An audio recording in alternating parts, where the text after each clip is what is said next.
There are two kinds of people chasing an 850 credit score.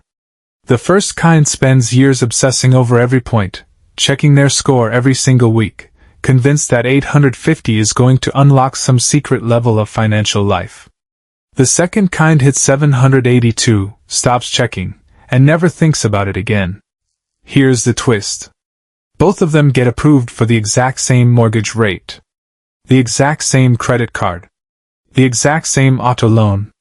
Today I'm going to show you exactly how to build toward an 850, and exactly where you can stop chasing it and start living your life. And stick around, because the data on who actually reaches 850 might surprise you. I'm not a financial advisor. This is educational content based on verified 2026 data. Let's get into it. First, let's talk about how rare 850 actually is. According to Experian, only 1.76% of Americans have a FICO score of 850. Less than 2 out of every 100 people. If you're picturing some massive secret club, it's actually smaller than that. It's more like the size of a single classroom out of an entire high school. So if your score isn't there yet, you are not behind. You are statistically, completely normal. Now here's the part almost nobody tells you, and I want you to really sit with this. Once your score crosses roughly 760 to 780, most banks and lenders already treat you the same as someone sitting at 850. Same approvals. Same interest rates. Same terms. An 850 does not get you a better mortgage rate than a 780. It does not make an auto lender compete harder for your business. The Motley Fool put it perfectly earlier this year. By the time you hit 850, lenders were already treating you like their lowest risk customer for a long time before that. So what does 850 actually get you? Margin. Buffer. If a hard inquiry hits your report, or a balance spikes temporarily, you've got more room before you fall out of the top tier. That's real. But it's a cushion, not a new door opening. So if the practical benefits basically max out around 780, why am I making an entire video about 850? Because understanding exactly what it takes tells you everything about what's actually driving your score right now, even if your personal target is 800, not 850. Let's start with what actually builds an elite score. Same 5 factors as always, but at this level, every single one has to be nearly flawless. Payment history is 35%. Utilization and amounts owed is 30%. Length of credit history is 15%. Credit mix is 10%. New credit is 10%. At a 720 score, you can have a little room for error in a couple of these categories. At an 850, you basically can't. Step 1. 0 missed payments. Not one. Ever. This is where 850 gets serious. A survey of over 1,000 people with 850 scores found something fascinating. 98% of them use autopay as a safety net, even though 94% said they'd have paid on time anyway.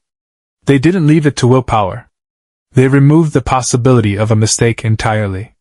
Set every account to autopay for at least the minimum, then make your real payment manually if you want. But autopay is your floor, not your backup plan. Step 2. Keep utilization low, and I mean really low. FICO's own data shows that people with the highest scores maintain an average revolving utilization around 4.1%. Not 30%. Not even 10%. Around 4%. That's the level where utilization essentially stops dragging your score down at all. Step 3. Let your credit history age. This is the one you cannot shortcut, hack, or rush. Length of credit history is 15% of your score, and it's built entirely by time. This means never closing your oldest accounts, even ones you rarely use. Every year that account stays open and in good standing is doing quiet work in the background. Step 4. Build a real credit mix, but only if it happens naturally. Revolving credit like cards plus installment credit like an auto loan, student loan, or mortgage shows lenders you can handle different types of debt responsibly. But here's the catch. Do not go open a loan you don't need just to check this box. A survey of actual 850 scorers found this factor mattered, but it was the smallest deliberate factor in their strategy. It was usually just a natural byproduct of normal life decisions like buying a car or a house. Step 5. Check your reports and stop unnecessary new credit. A perfect score requires a clean file across all 3 bureaus. No wrong balances. No accounts that aren't yours. No unauthorized hard inquiries sitting on your report. Pull your reports, check for errors, and dispute anything wrong. And when it comes to new credit, be selective. Every application is a small, temporary hit. At the 850 level, even small dips matter more because there's so little room left to lose. Now here's the number that puts all of this in perspective. In a survey of over 1,000 people who actually reached 850, 73% said they never intentionally aimed for it.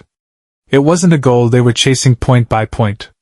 It was the byproduct of the exact same boring, consistent habits, repeated for 20, 30, sometimes 40 years. Not one dramatic move. Not one secret hack. Just the same 5 fundamentals, done correctly, for a very long time. So here's my honest advice. If you're currently below 780, focus everything on the fundamentals I just walked through, because that range is where the real financial doors open.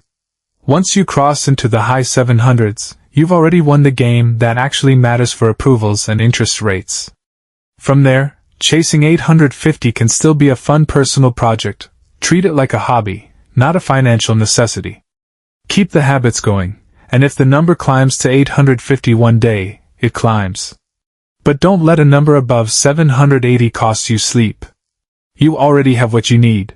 If this video gave you real clarity instead of just chasing a number, smash that like button. It helps CashFlow USA reach more people who need the full picture. Subscribe for weekly wealth building strategies. And comment your current score below, no judgment, just data. I read every single comment. See you in the next one.